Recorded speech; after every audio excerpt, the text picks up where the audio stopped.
This is Sam Darnold. This is also Sam Darnold. There's this Sam Darnold too. Oh, and there's this Sam Darnold too. This Sam posted a 32.9 QBR and was tossed to the streets by the Jets. Everybody rips Mark Sanchez, but how's he look compared to Sam Darnold? This Sam got a little better, but was benched again. I will never be sold on him as a franchise quarterback. This Sam didn't even get a chance. And then there's this Sam, a playoff quarterback nearly doubling his QBR. Darnold getting messy, going deep. He's got Jefferson. Sam Darnold. I mean, he is unbelievable. How was it that this man went from New York's trash to this man, a $40 million a year quarterback? Sam, but different. So I have been obsessed with this problem for a long time now.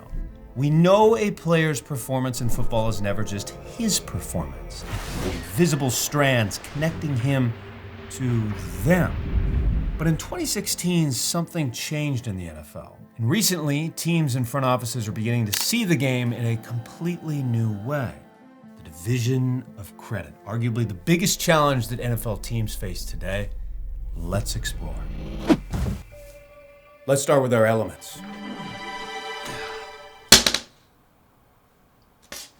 We have our coaches, our offense, our defense, the special teams, the front office, and, well, all the other elements. Market, media, the somewhat radioactive girlfriends, the highly radioactive ex-girlfriends, extended family, that can be dangerous at times, and other shit. I'm sure there's other stuff. There's probably other stuff out there. All of these elements make up an NFL team. Let's start with the Giants for example purposes. After a 2022 postseason win, the Giants re-signed Daniel Jones. He was on fire. That didn't last long. Let's get the other elements going here. We have our right tackle here. Wide receivers. Now this one is highly radioactive. We'll dim the lights to take a look at it. Our EX element, dangerous. Ooh. Our coaches here. Of course, defense, defensive tackle. Oh, and let's not forget our running back, Saquon. Mix this all together and we get our 2023 Giants. Now, if we extract one of these elements, we can see his stats fairly easily. In 2023, Saquon was 16th in rushing yards. Of course, we know that this is not the best measurement of a man. How about the coveted yards per carry? 37th. That's not good. Now, you and I both know a running back is a byproduct of his system, entangled primarily with his offensive line. Let's look at another beloved metric then, yards after contact. I mean, this guy is just so athletic. We've seen him squat. We've seen his balance. Oh, he was 40 in 2023. How about EPA? 41st for running backs. 6 seasons in for a running back, he's well past his half-life here. But just for fun, let's try placing him with a different team.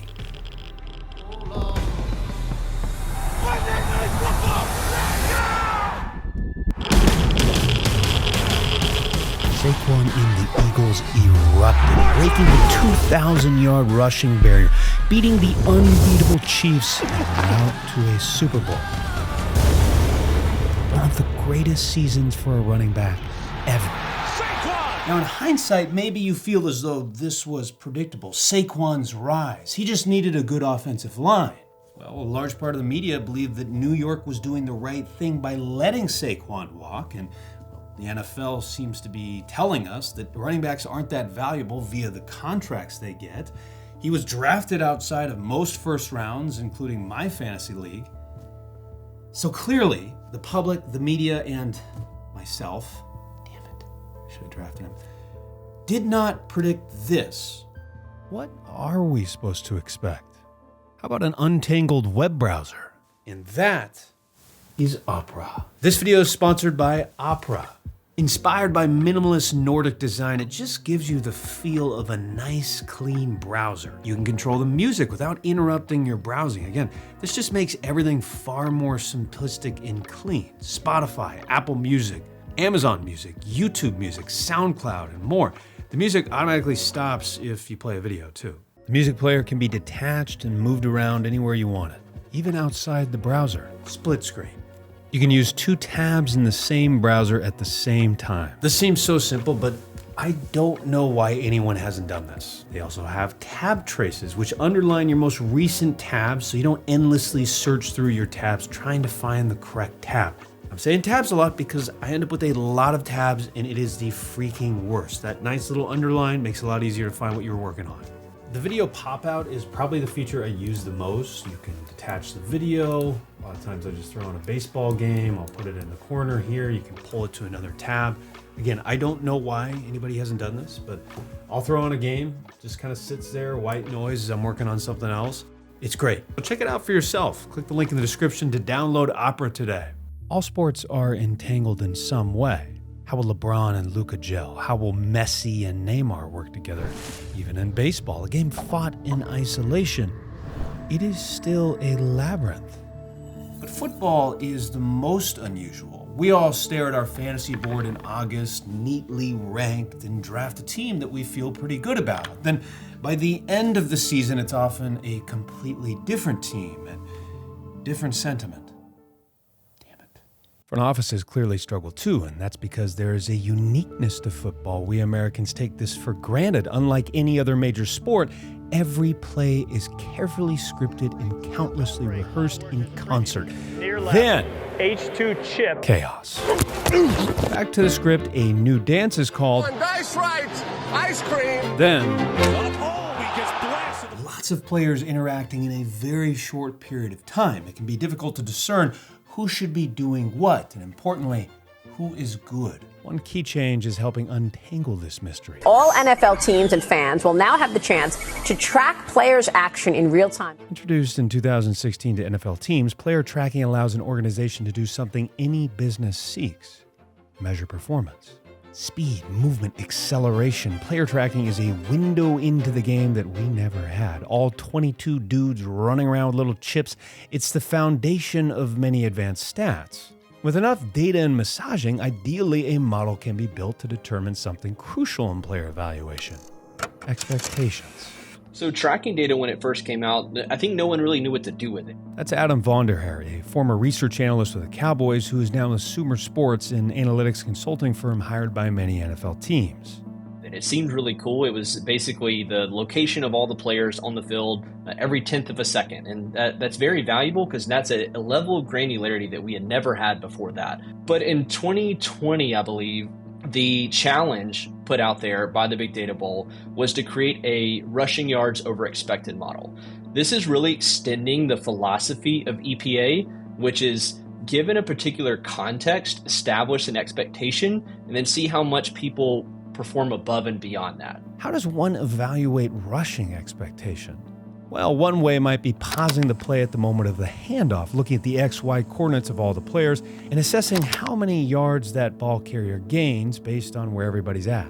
And if you have a good model there that is generally right, when players exceed that, you want to say that they're probably doing something unique. Unique is in helpful to a team, hopefully in finding something crucial: true performance. A Grand Canyon is forming in this play that a lot of running backs would be successful with. Far different than this play. Here's a toss and what a play! Ideally, an expectation model like this helps us untangle a variable, in this case, the offensive line, from the running back.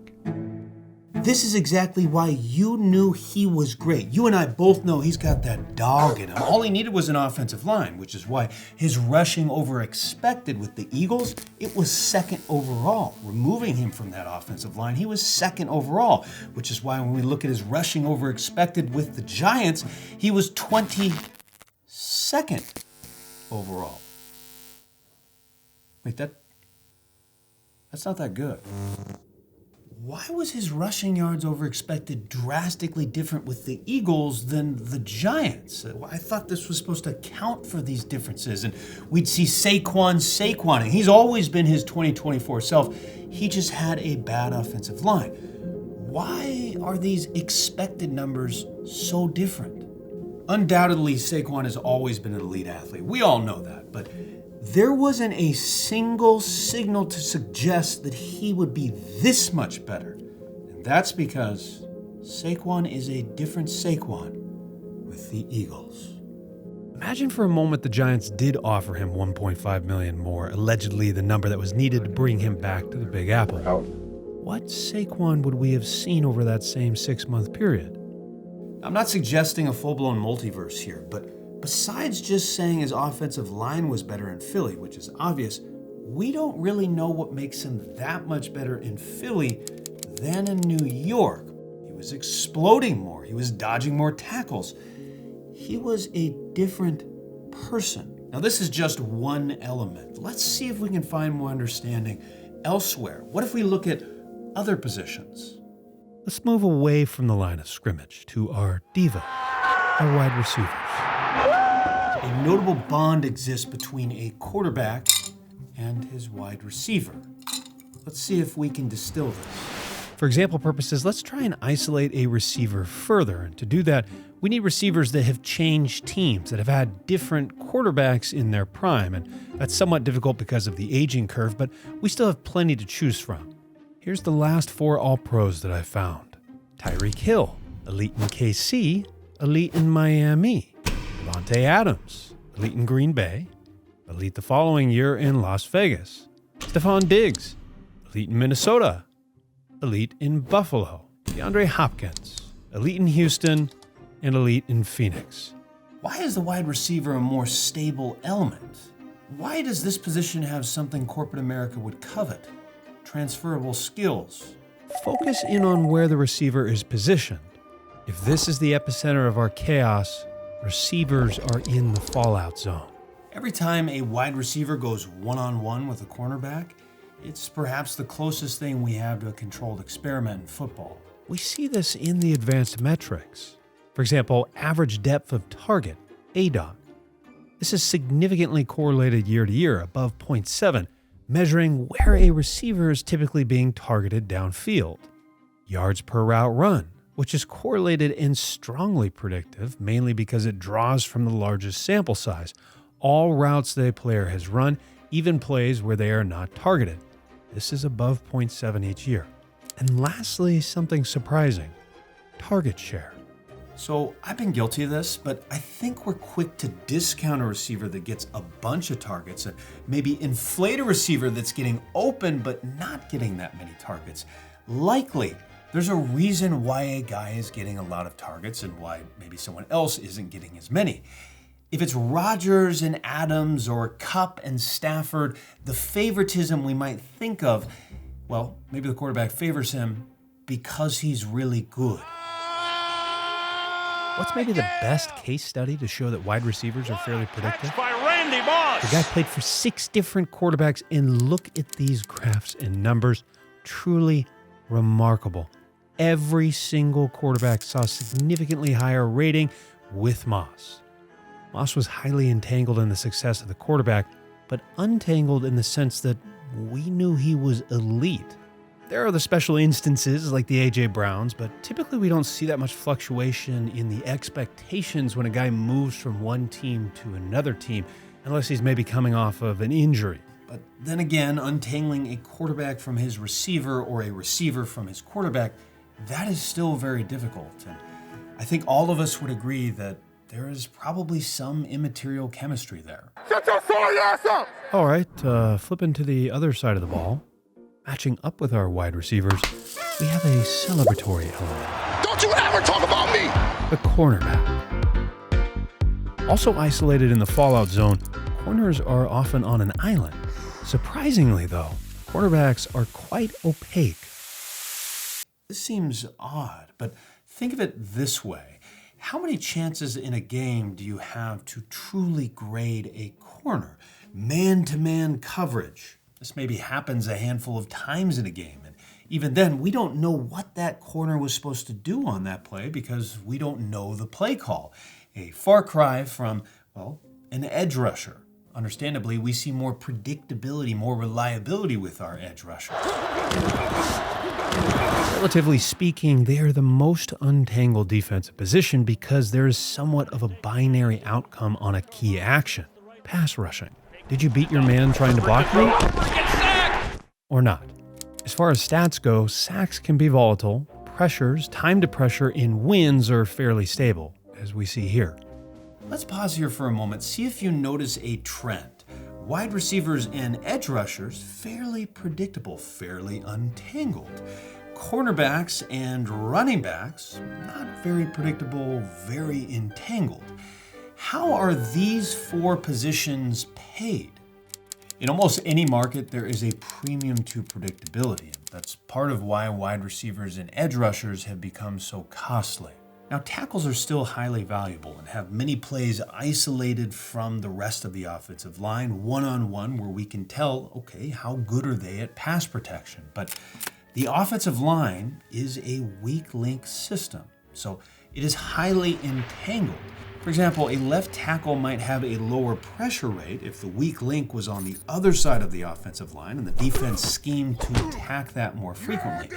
This O-line is still fairly entangled, and that's part of why the pay hasn't increased for tackles at the rate of receivers or edge rushers. In our final two defensive positions, life is highly entangled. The safety and linebacker positions are extremely entangled, extremely difficult to evaluate because we don't really know what they're supposed to be doing every play. These are positions that are coming in and out of run coverage, in and out of pass coverage. They're moving all around. So when you're trying to evaluate them, that's tough. Now, this tracks with a former video that I did that looked at draft correlation and draft success of teams. Linebacker was the biggest wild card. Some may cite tackles, Bobby Wagner often leading that list. Well, if he was so valuable, why would the Seahawks let him walk in 2023 after leading the league? Yes, he is older, but without getting into it further, this should tell you a lot about tackles being a solidified value metric. At safety and in coverage, it's probably safe to say that players like Kerby Joseph are good. Intercepted by Kerby Joseph! But how much of his league-leading interception total is the result of teams being behind and having to take shots against the league-leading Lions? PFF attempts to rank these players, which is commendable given these challenges, but these are more evaluation attempts than predictions, and we know that this result-based approach is often very entangled. Case in point, Kerby Joseph was ranked 83rd for safeties in 2023 by PFF. He was first in 2024. The original PFF grading system for coverage only looked at plays where players were targeted. Well, when is a cornerback likely to be targeted? Typically when a quarterback believes there's an opportunity. What about plays where a cornerback or safety covers a play well? Well, the quarterback is much less likely to target that individual then. There are plenty of great features and info from PFF. Apparently some of them are not public, but the predictive power year to year, it's fairly minimal for many of these positions. I mean, if it was public and we had the coaches' reports showing the player grades as well as the scouting reports, we would probably see a correlation there as well. All of this highlights something.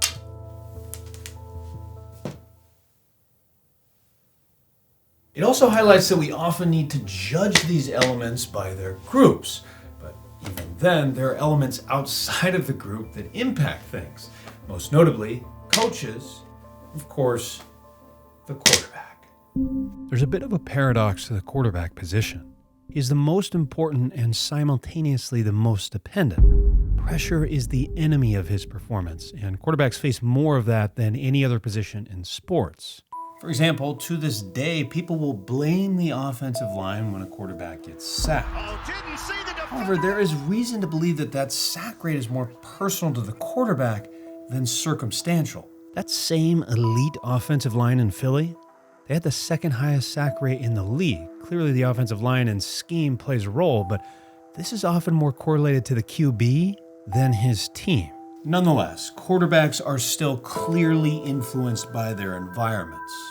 Ben Baldwin looked into this and found that CPOE, completion percentage over expected, though weak, was the most correlated metric. Continuing with our Sam example, he saw massive swings in his expectation in each environment. He was negative for many years, then 6th overall in 2024. Yes, he likely improved, but even his expectation results were the product of a different team, different scheme, and different coaches. The role of a coach, entangled in a completely different manner. How instrumental is Kyle Shanahan for Brock Purdy's success? Perhaps even more challenging, what about coaches like Dan Campbell of the Lions? Unbelievable! The play that immediately comes to mind, Cowboys-Lions a few years ago, the phantom penalty, and then we have the Lions attempting a 2-point conversion from their 7-yard line. This is aggressive. But there is not a head coach in the NFL with more bravado than Dan Campbell. And football is a brutal, Over the middle. brutal And up and into sport. How contagious is that energy? How do we ever find a way to measure that? I'm not sure we ever will. I guess that's why coaching, it will always be judged on wins and losses. We like to think of ourselves as independent actors, making choices and decisions in a vacuum, but we are forever entangled. The workplace, our relationships, our successes, and our failures, forever knotted with the people and places we've encountered. Sports are no different. They just put that web on a table for all of us to see and at least imagine.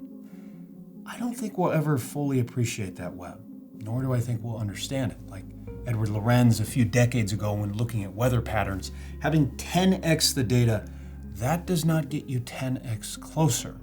One single small infinitesimal change in a chaotic system like football, that's enough to change the story. Hope you enjoyed this video. Make sure to subscribe if you haven't, and take care.